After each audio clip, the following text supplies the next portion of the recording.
Let's talk about The Boy and the Heron. Oh boy, that's going to be hard. First of all, I'm a big fan of Ghibli movies, and in particular Hayao Miyazaki. There are wonderful movies like Spirited Away, Princess Mononoke, or When the Wind Rises. Some are deeply poetic stories set in historical times. Some are outright fantasy adventures. With this in mind, I've watched The Boy and the Heron. And I left the pre-premiere in the cinema with a nagging feeling of regret. Regret for a movie that could have been maybe two great movies, but ultimately was just one. Critics seem to be split on it, with many praising the movie for its multiple references to previous works and its wonderful animations. I can see both, but does this make a compelling story? The problem of the movie is that it tries too much. It used two books as material. One, a book about a boy losing his mother in wartime Japan and having to cope with it, and one about a fantasy journey revolving around a heron. Both could have been great topics for a Ghibli movie, but the two don't match. At the end of the movie, it feels like we neither got to see a coherent fantasy journey, nor a deep emotional story of a boy having lost his mother. Instead, a bit of both. At times, the movie feels like Miyazaki wanted to pour in all the ideas he still had into this last movie.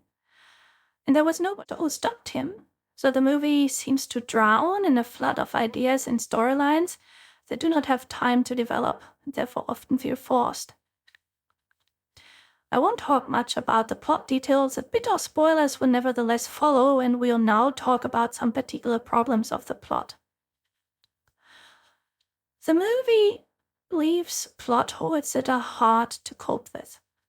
Why did Natsuko go to the fantasy world? Why was she happy to go back when that fell apart?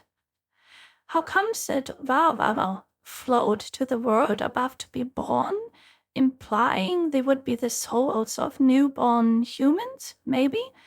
But then the whole world has only been constructed by the great-grand-uncle a few decades ago and is destroyed at the end without consequences for the real world?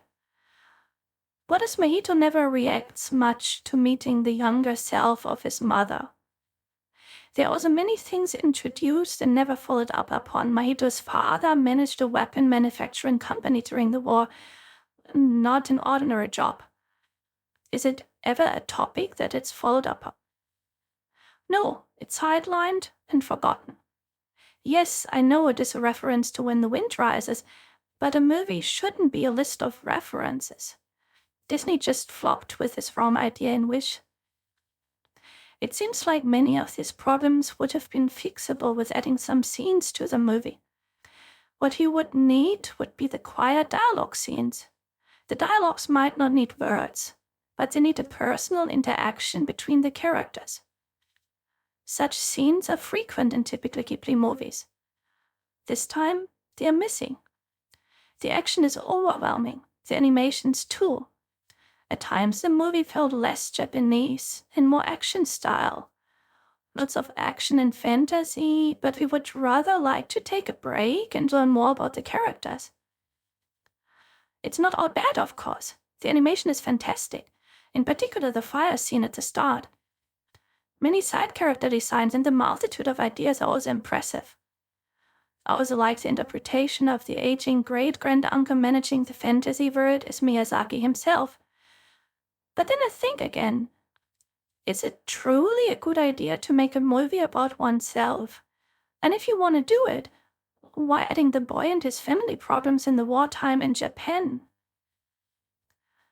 I feel deeply sorry for this review. It feels bad to criticize a master like Miyazaki for an all-in-all averagely good movie, but his previous work was just so much better. Moreover, in his movies, he taught us to be true to ourselves, and so I felt this should be said. If you disagree, please don't hate me. Everybody has a different taste. Instead, just let me know in the comments what you think. Thank you.